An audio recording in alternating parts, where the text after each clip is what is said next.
I just wrapped up a great call with a client of mine.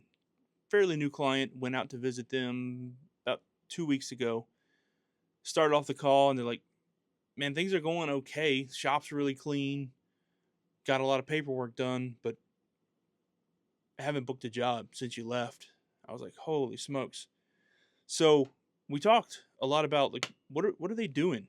What are you doing in this downtime? Well, the guys clean the shop, all the normal things that you do when things are slow.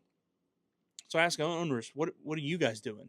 And well, we got caught up on a lot of old invoices, got a lot of paperwork done, um, got some adjusters that we've had to negotiate with, shall we say. But they've got a guy, they've got a PM. He's fairly new, but the fear is that the new-ish PM doesn't have all the information he needs to be able to negotiate with these adjusters. My question to them was, how often do adjusters change on claims? All the time. Exactly. Do you have all the documentation you need to get reimbursed? Well, yeah. Does this person have experience before coming on board with you to negotiate or to solve and get paid? Well, yeah. Let that person do it. As the owner, your time is far more valuable getting out there and doing business development.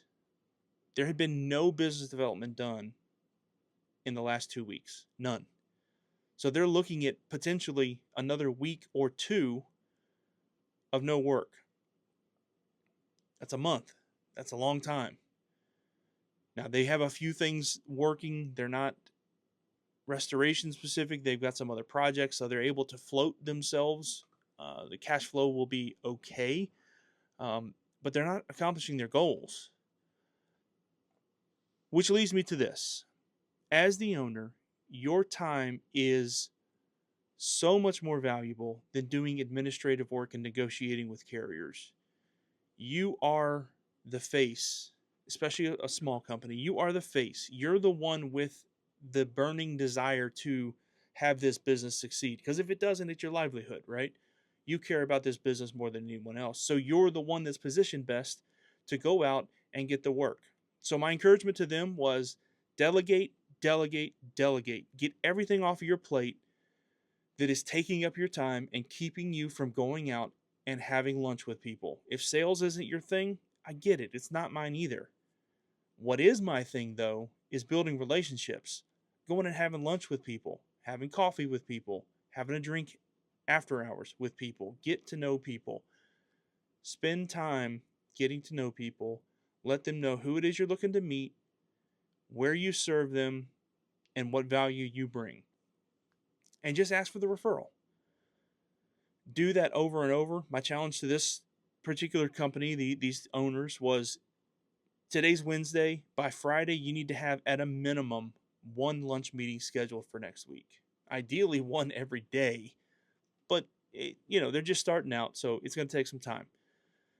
Get at least one, if not two, lunch meetings scheduled. And if you can, maybe even get a morning coffee session scheduled.